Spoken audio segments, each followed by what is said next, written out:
Welcome to Spiritual Vacancy, the space where we stop running from the void and start filling it. I'm Brooke Ann, I'm a professional psychic medium, and in each episode, we dive deep into the practices, stories, and insights that turn spiritual hunger into spiritual wholeness. If you've been feeling like something is missing, you're in the right place. Let's fill the gap together, and your journey starts now. Hey everyone, welcome to Spiritual Vacancy. This is the podcast to help fill your void. And today I'm going to talk about, are you an empath? I do feel like so many people are empaths. They just don't realize it or don't understand exactly what they're feeling in their day to day. And I could tell you, I didn't know what being an empath was until my so-called like spiritual awakening. And that was when, I quit doing drugs. So that was when everything started flooding in. And prior to that, I didn't pay attention to anything.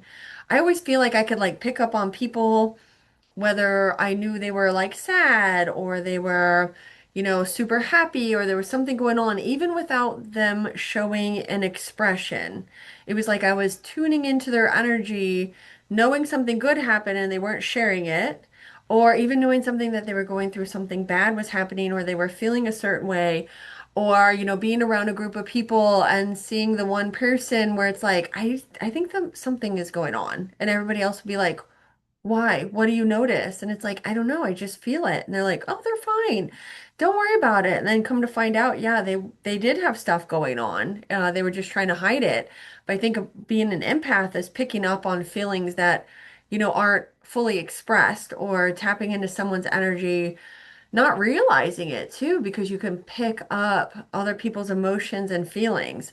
And I always say, like, I don't know about you guys, like, that are empaths. And honestly, I feel like anybody listening to this podcast, you're on your spiritual journey already. So it's kind of like you probably are an empath in so many ways, and you might not even realize it. Because as we kind of go about our day-to-day life, a lot of times we're not paying attention to what everybody else is doing or how we're picking up different energies. And I always tell people, if you're at the store and or you go to a shop, like say you're going shopping or you go to the store and you're in like a great mood. You're woke up feeling good. You got the music blasting. You're like, I'm gonna have a great day. It's gonna be a good day. And then as soon as you get around people, the people haven't done anything to you. You haven't interacted with them at all, right? And then all of a sudden your mood shifts because you're absorbing everybody's energy in that store. Maybe it's one person with really strong energy or they're really going through something. And it shifts your own energy where you start taking on those feelings as your own. So I don't know about you, but if you've ever like stopped somewhere and you're like, okay, I feel like this is not my energy. I was fine before I got here. What is going on? That's when you have to start looking at your triggers. Like, what is something that's triggering you? Is it being around people? Are you picking up people's energy without realizing it? What's happening in your space? And that can happen at home, at work, whatever you're kind of dealing with, right? That can happen where we don't even realize it. And that could go with people's pain. So, say you're around someone and they start talking about a physical pain they have, you can actually feel the pain as if it's your own. Like take it on, like your body will hurt. Like you're like, oh, that hurts. Like I could actually feel your pain. And it's kind of crazy, with what we pick up without knowing it. Because a lot of times, if someone didn't tell you what the word empath mean, are you an empath? Are you in tune with what's going on with your spiritual abilities, right? You would just push it off as that's just me. There wouldn't be like a name for it, right? So I kind of want to go back into, kind of when the word empathy became popular or when did it surface, right? So it actually was coined in 1908. And it really came around at 1913 as empathy became the term of choice for the Germans, which literally means in feeling. In feeling. You are in feeling everything around you, which totally makes sense. Which empathy captured the ability to project one's own inner strivings, movements, and feelings into the shape of objects. So in the early 20th century, then empathy was quintessentially an aesthetic impulse. So back then, they were thinking you could actually be empathetic with art, with lines that were drawn, things like that. Because there was actually a lady, I don't know if I have it. Uh, no. Where was it? I was reading. Oh, here, I do have it actually, so you'll have to forgive me. Um, so in today we know empathy as a way of understanding and feeling the emotional lives of others. 100 years ago, surprisingly, empathy took place with objects of art and nature, not actually with other people or being around. So in 1928, the novelist Rebecca West used the new term empathy, still absent from most dictionaries at that time, to describe her own feeling of soaring with a bird as it arched through the skies. She explained that such an experience was ordinary, although it had only been identified and labeled empathy in the previous decade.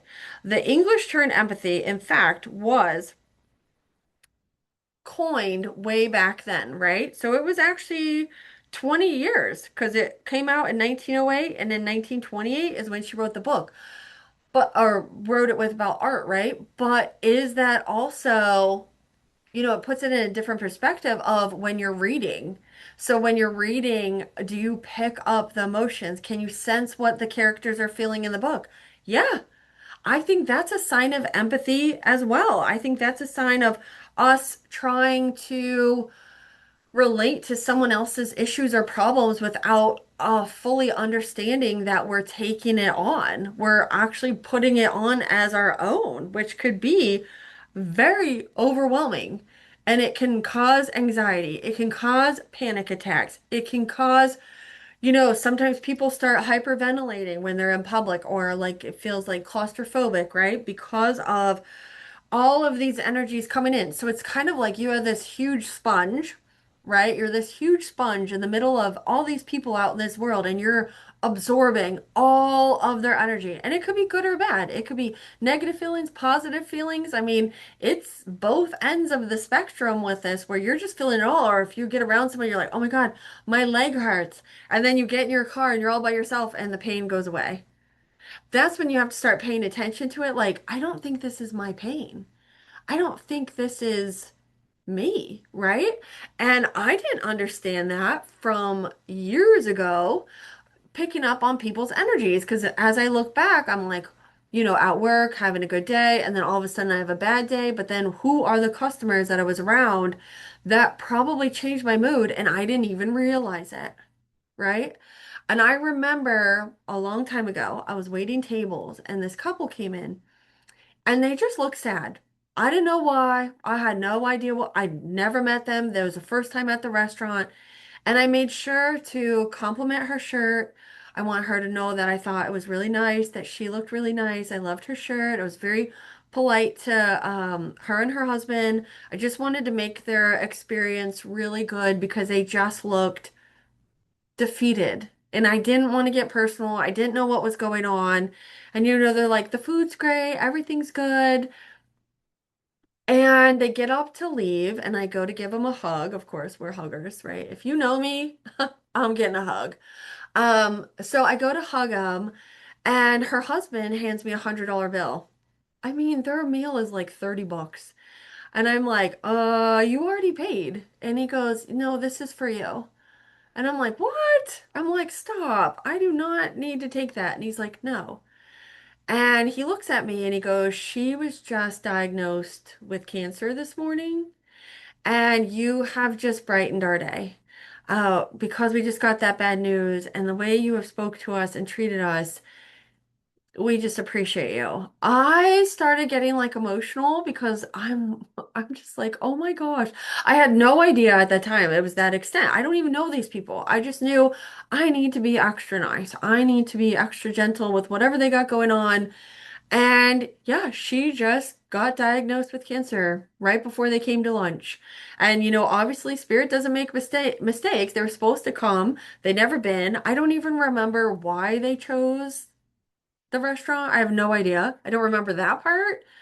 But back then, I didn't understand it. I didn't understand why I could feel into their feelings. And honestly, I didn't think a lot about it. I think more about it now as I kind of look back into my life as, oh yeah, there was that. And oh yeah, there was that time where I kind of picked up on feelings with somebody, or, there was a time where I was picking up on pain with one of my friends, which I know I've told in another podcast episode, where I was picking up his pain that he was experiencing, that nobody believed me that I was picking up, and I knew he wasn't going to make it much longer, which that's an awful thing to do, to have that feeling. I don't wish that on anybody. And I didn't realize that was part of the empathy part, or the spiritual part of picking up on other people's ailments. And it's not fun. I can tell you it's not. It can take a toll. You guys, if you are an empath and you are empathetically, how do you call that?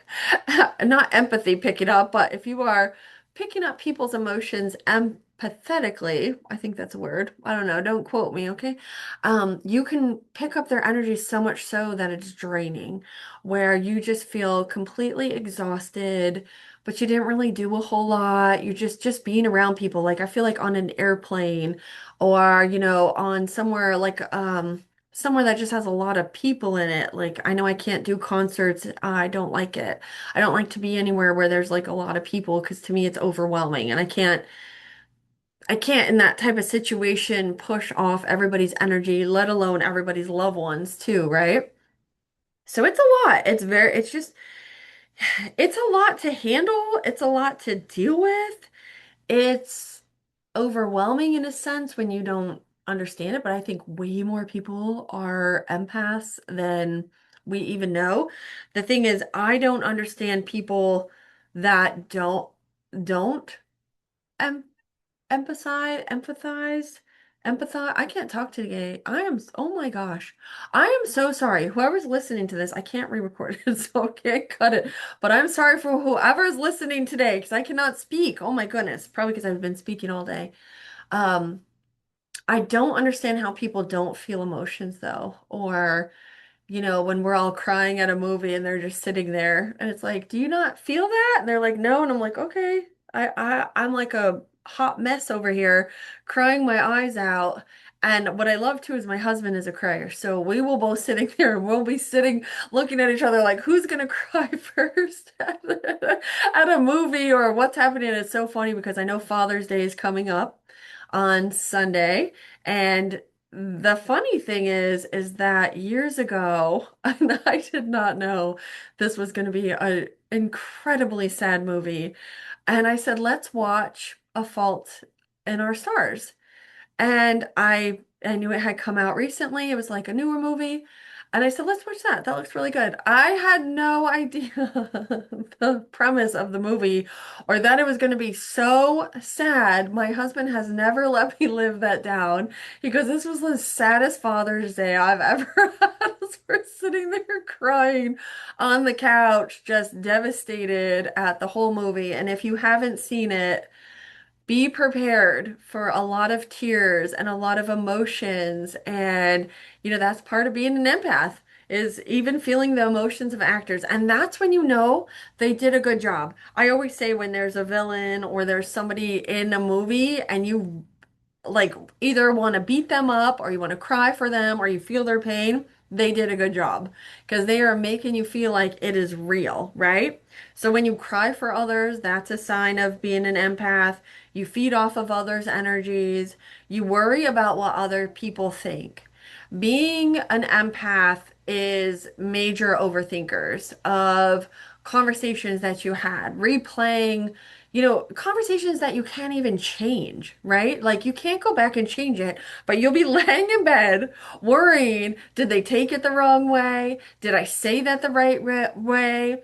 Should I have said that? You know what I mean? And the other people have already gone about their day. They don't even remember what your conversation was about. They're probably thinking about what they said and did you take it the wrong way? So, I mean, it's kind of funny in retrospection about how it's probably just reversed with the person that you're thinking about that you're overthinking with, right? Because empaths, we overthink everything, decisions, work, situations. That in itself is so draining, the overthinking everything, right? And then friends often ask you for advice if you're an empath, but so do strangers. So if you've ever been at the grocery store or shopping or just outside and people will come up to you and be like, "Do you have directions? Do you know where this is? I need advice." Or you're just sitting at a bar and someone tells you their whole life story, you're an empath because you are that safe space for them to vent to talk to, or they feel safe asking even for the simplest thing like directions, right? Social situations leave you physically drained, which we talked about. You pick up on vibes instantly, right? You can tell if somebody is good and somebody is bad. And it doesn't mean that they're actually going to affect you or anybody that you know, but it could even be stemming from their past of things that they chose to do, or if people are liars, or maybe they're manipulators, or they're using you.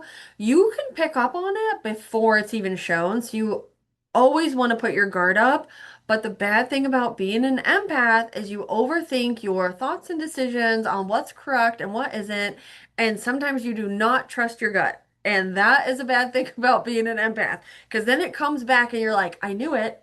I don't know why I didn't trust it, but I knew that was going to happen. I knew that person was not great. And I still went with it. Like, darn it, right? And then we kind of kick ourselves in the butt, being like, I should have paid attention. I should have. We are our own worst enemies, are being an empath. We second guess our own intuition, our gut feelings because we don't trust it. But if it's with somebody else, we trust it, right? Just not with ourselves. So that's one we really have to work on. Highly sensitive to sometimes foods, different dietary restrictions, environments. So sometimes if there's a lot going on or there's a lot of computers or electronics, you might feel super sensitive or overwhelming where it's like, I can't work in this type of environment or bright lights. I know like fluorescent lights are my worst enemy. I love a dim light. I love a low light. I'm not big on overhead lights, so I know sometimes even the lights can be um, a problem for empaths, just being very sensitive to that. Um, Being an empath is also where you put other needs above your own. You got to watch it though. You can't pour from an empty cup, y'all. You got to put your needs first and you have to learn to say no. I'm going to scream this. This was a hard one for me for my life, but it got to the point where if I don't want to do it, I'm just going to say no.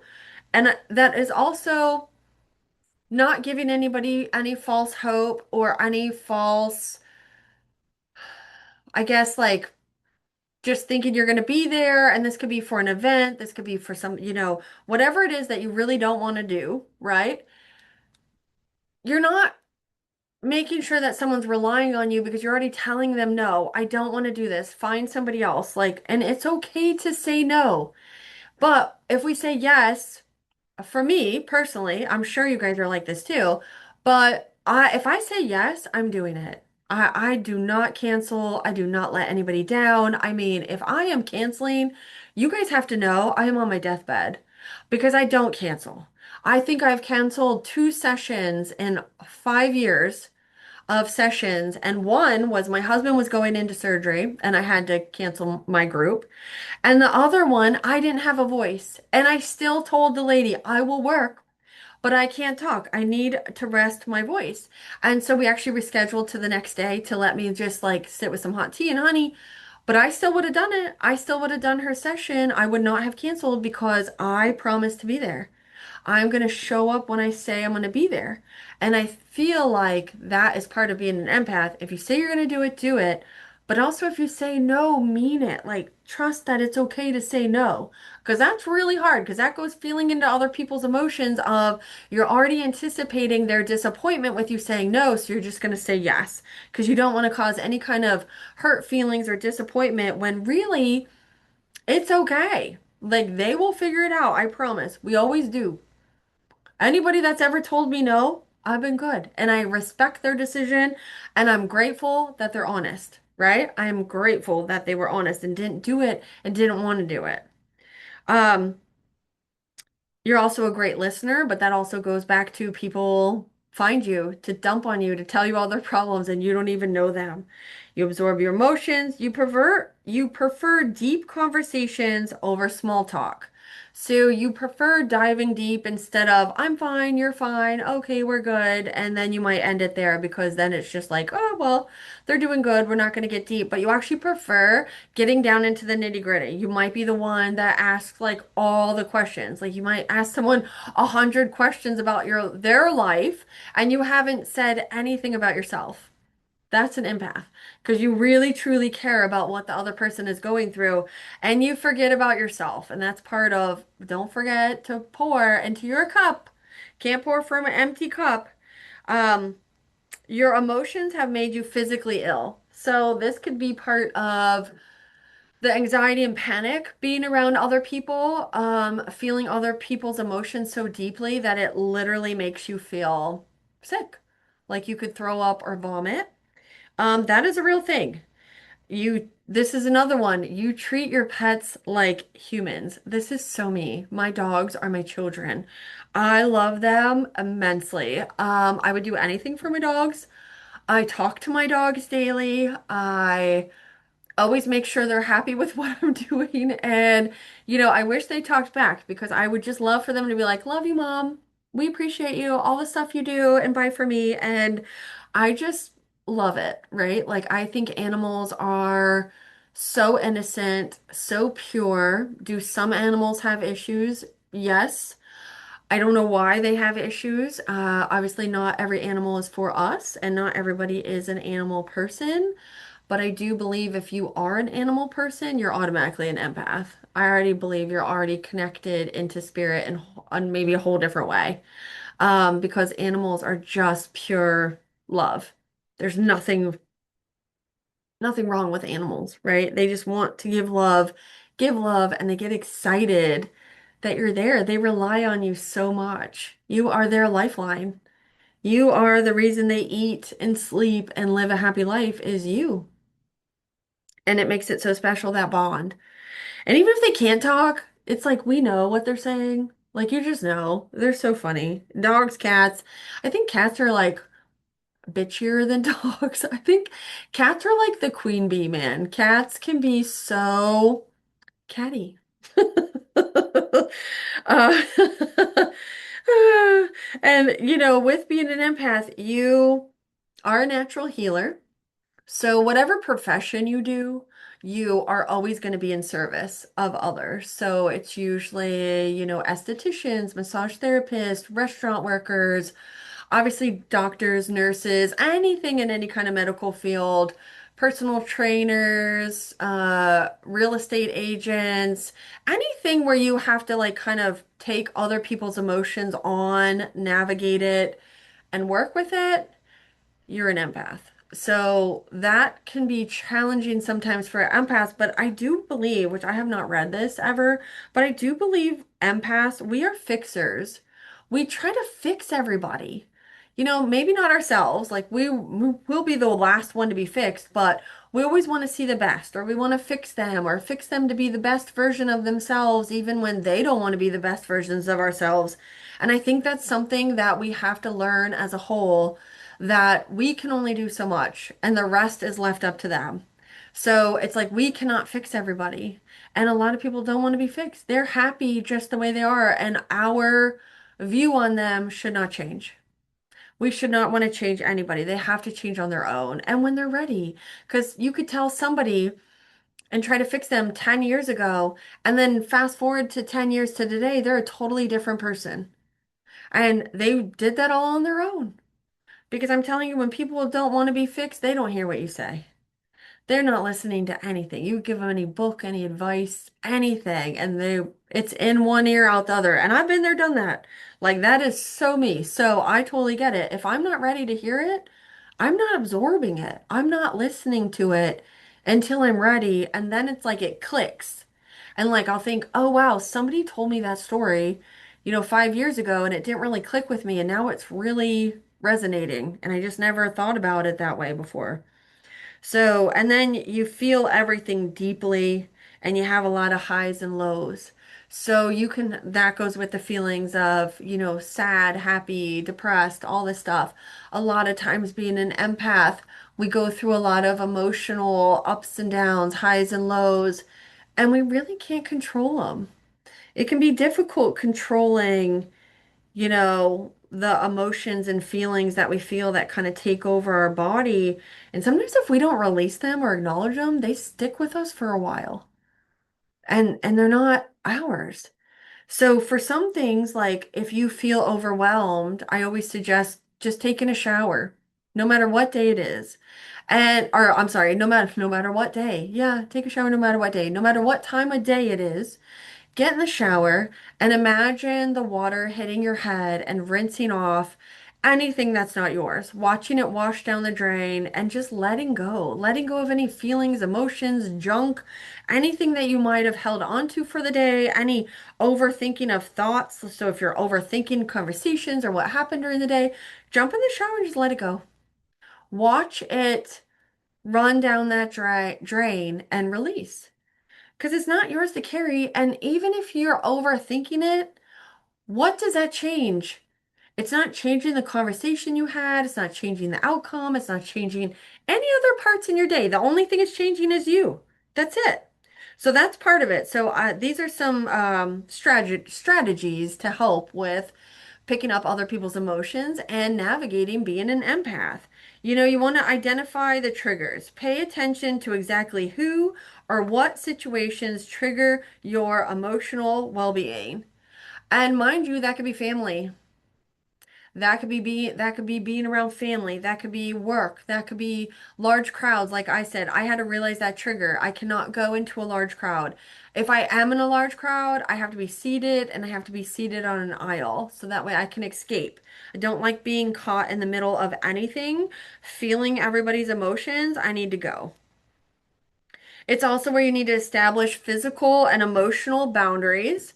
Learn to create healthy distance. You can limit your time around draining people or simply walk away from a tense environment to recenter yourself. This is where letting go of certain relationships is good. People that we love can drain us. People that we love can dump on us. And we should not be a fixer. We should be able to tell how we feel too. We shouldn't be dealing with phone calls where they call you, dump on you, and then hang up. That needs to end. If anybody's listening and there's dealing with that, you need to stop that. Quit answering the call. Send them a text. Say, I hope you're doing well. Send them positivity. Uh, you know, give them love, but it doesn't mean that you actually have to be around them because you don't. You have to set your own boundaries, and the only person that can do that is you. You can't expect someone else to set certain restrictions or boundaries that you're asking them when you're allowing it to be there. So you have to set those for yourself. Another one is practice grounding. Go put your feet in the grass, go to the beach, put your feet in the sand, reconnect with spending time in nature and reconnect with yourself, walking barefoot in the grass, sand, or maybe even taking an Epsom salt bath to reground yourself, to recenter, to let go of all the shit that you picked up, right? And then you want to filter the energy. So when you feel a sudden if you feel a sudden mood swing, or you feel like you're picking up somebody else's pain or emotions, I want you to stop, take a deep breath, and ask yourself, is this mine or is this somebody else? Because if this is somebody else's stuff, I want to release it right now. I'm not honoring it. I'm not paying attention to it, and it needs to go. Because the thing is, it needs to go back to who it belongs, and it's not you. And that's what you could do in the store. Just take a minute to stop yourself and just breathe. Just like let it go for just a second and just because it's overwhelming. And I think in today's age with society and social media and all of these, I have no idea. I feel like just watching us do everything. I feel like every part of us is watched, our driving, our how we react to certain situations. If we stare at somebody too long, we're this, or we say the wrong word, you know what I mean? So we're constantly overthinking more than we ever have, I feel like, in our life. And then to think that something that would be so, not harmful might come back and be like such a bad thing we did. It can be overwhelming. We are literally feeling every emotion from everybody. And you could even be feeling the emotions of the people driving next to you, where they're not driving aggressive, but you feel like this anger and you're thinking, I'm not an aggressive driver, or I was fine before, and you're like picking it up. And it's so much easier for whatever reason to pick up negative emotions than it is positive, right? I don't know why. I wish there was a study, and maybe there is. Maybe I need to do an episode on that about picking up people's negative energy because I always feel like we just pick up their shit and we already have so much going on. And I mean, like, who doesn't, right? But it's all in how you react and respond to it is what matters. But I think navigating being an empath can be challenging, especially when you don't know what you're doing.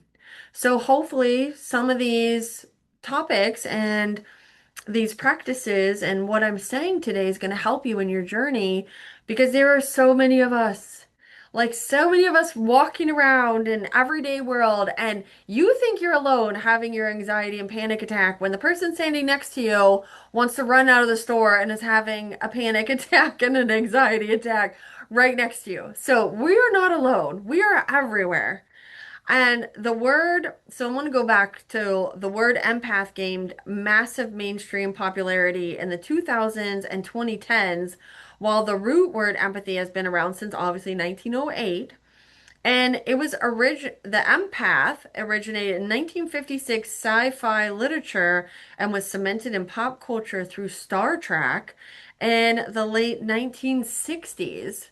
Okay, I'm not a Trekkie, so I have no idea why they would have brought that up. But if you are a Trekkie, you probably know, or maybe you remember them talking about that. I have no idea. But the surge into everyday self-help and wellness communities is largely attributed to the work of psychiatrist Dr. Judith Orloff, who published The Empath's Survival Guide in 2017. The term then experienced a viral explosion on social media platforms like Instagram and TikTok in the late 2010s and early 2020s, becoming a widely adopted personality identity, which it truly is. Because even though there's so many of us, there's still a lot of people that aren't.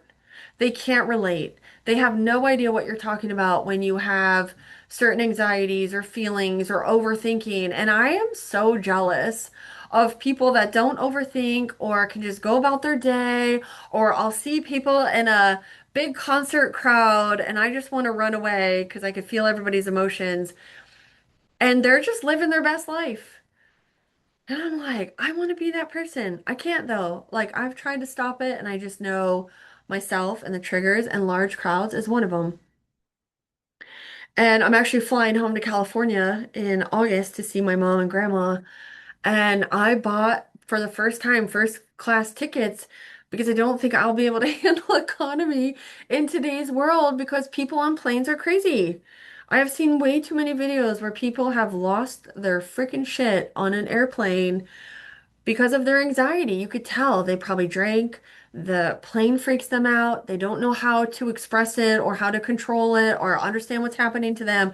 And every time I see that, I was like, that is a person that is suffering mentally right now with emotions that they don't understand. And it's probably not anything that they would normally do, but being confined in that small space, not being able to leave, can make people act differently. And then add alcohol on top of it. Oh Lord, that's like a bomb that they're making that's in the process and just waiting to explode, and then it does. Um, but have you guys ever read The Empath's Survival Guide? I have not. I've never even heard of it. By Dr. Judith Orloff. Maybe I'll get it and read it and see what she says, and maybe that'll be another episode because it's fascinating though. And it's fascinating that, I'm walking around my whole life. I've never even heard the word empath. Are you an empath? Are you this? Until I had a reading one day, like years ago. The lady was like, I feel like you're an empath. And I'm like, yeah, I don't know what that is. So what does that mean? And she's like, you just feel people's emotions. And I'm like, okay, sure. And I still don't really feel like at that time I was ready to hear it, or I definitely didn't understand it. And I mean, this was way back before. I mean, we had the internet, but we didn't have it like it now, like it is now. It was so different. This is probably maybe when Facebook came out in '09 or '08 or whenever that was. Um, so I mean, that was a long time ago. And I just wasn't really interested or cared like that she said that. It wasn't until pretty much my awakening when I started diving into like everything, trying to figure out where do I fit in? What am I? What's happening? What's going on? Because even if I was an empath back then, I didn't realize it. And now I do, because now I see it. Now I know my triggers. Now I like to ground. I love going to the beach. I love recentering.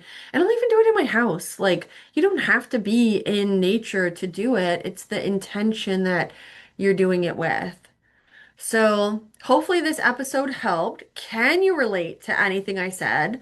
Do you have anything that is going on? Hopefully, you don't have everything that's going on, but I wouldn't doubt it if most people that are listening, and I think the 40 people that listen to my podcast every week, honestly, it's so wonderful that you even tune in, or if you are a religious listener and you listen every 2 weeks when a new episode comes out. I am truly grateful for you. Any feedback is taken to heart and I'm listening. And if you love the episodes, please let me know. And if you love this episode, please let me know. And do you think you're an empath? And did you not know you were one until you just listened? I mean, I want to know it all. So let me know in the comments or on Facebook or wherever once you listen to this as episode. I would love to hear your thoughts. And next time I will talk better. I think I have talked enough today after all of my sessions, and then recording might have been a silly thing for me to do. But I hope you enjoyed it. I hope everybody has a beautiful day. Namaste, and I will see you next time. Bye.